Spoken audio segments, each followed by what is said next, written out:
Joining us now is Democratic Congressman Subramanyam of Virginia, who serves on the House Oversight Committee. Thank you so much, Congressman, for joining us. I want to throw up the schedule for testimony before the House Oversight Committee over the next month and change. You guys have Kash Patel, the FBI director, on September 17th. On the 19th, Alex Acosta, the former Florida U.S. attorney who kind of gave the sweetheart deal.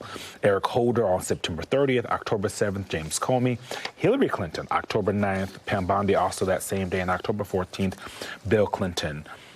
As you guys are having these conversations, how did you guys zero in on these folks here? Yeah, to be clear, many of these were not our choice. Really, we want to have an investigation. Ours being Democrats on the committee. The Clintons, for instance, that was Chairman Comer and the Republicans wanting to make the Clintons look bad. But Alex Acosta was very much someone we wanted to see on that list. The victims wanted to see, and it was through pressure from House Oversight Dems that we were able to get Alex Acosta on the list, which I think is critical because one, he was the one that cut that sweetheart deal, but two, he served in the Trump administration, too. And there's clearly a close relationship between Acosta and Trump. And, Trump saying that he didn't have a close relationship with Epstein.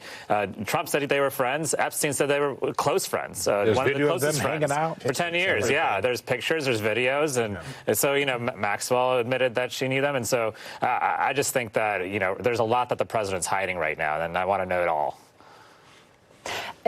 It is, I just have to say, it's remarkable, though, that even with a Republican-led committee, you're getting any of these people to come in voluntarily for transcribed interviews. I mean, Democrats had very little success, I feel like, in the previous 2 years with that committee being led by Republicans in being able to tackle and block anything that the Oversight Committee was doing.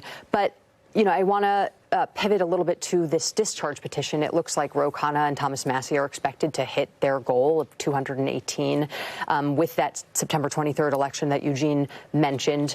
But if the discharge petition succeeds and this gets through the House, it seems very unlikely that it is going to make it through the Senate and on to Donald Trump, and that Donald Trump would ever agree to pass something like this and would likely veto it. I mean, what comes next? What's interesting and what's different about this Epstein investigation versus other issues we've been talking about, including Medicaid cuts, is that Republicans are hearing it from their Republican constituents. Their Republican constituents were told over the last 2 years that there was this whole Epstein cover-up, and then Trump gets elected, and they promise that they're going to release the files, and then they don't. And so they are hearing You think even in the Senate, where we're not dealing with hyper-gerrymandered, super red districts that might have more Epstein enthusiasts than others, that there's going to be enough pressure to get the Senate to bring this on the floor? Yeah, I can't speak for the Senate. It's hard to predict the Senate and what they do over there. It's hard to predict y'all, honestly. Yeah, we're a little unpredictable, too. But I'll say that even just a vote in the House, I want to see how the Republicans vote on this. I think the victims want to see how the Republicans vote on this. So even if it doesn't pass in the Senate, if there's, a 400-plus vote margin in the House on this vote, that means this is truly bipartisan, and we can move this forward. But I want to see the vote, if nothing else, because there's been a lot of Republicans talking about wanting to release the files, but put your vote where your talk is. Earlier, Congressman, you said Ghislaine Maxwell admitted she knew him. And yet, Bloomberg was fact-checking a claim of hers during her interview with, I think this was with Todd Blanche. You can put this pull quote on the screen. In her interview with Blanche, she described her role in his life as, quote, very, very diminished by the time he went to jail in 2008. Yet an analysis of the emails shows that the pair exchanged at least 203 messages in the first 6 months of that year at a rate of more than one a day. Now, color me non-shocked by this, because they had a close friendship, relationship. That's why she went to jail. Right. Thank you. Because when we were talking about this on the call, it's like, come on. She's not in jail for, giggles. She's in jail because she's a convicted sex trafficker, child sex trafficker. So what do you make of this, of her assertion that her role in his life was very, very diminished? Ghislaine Maxwell is a liar. Let's say that over and over again. Ghislaine Maxwell's a liar. Do not believe what she says. She will lie. She's been perjured herself many times throughout this case already. The reality is, based on the evidence, very strong evidence, she's a sex trafficker. She is very much hand in hand working with Epstein to recruit and have these women sexually assaulted over and over again. And the victims have said this over and over again. Do not believe her.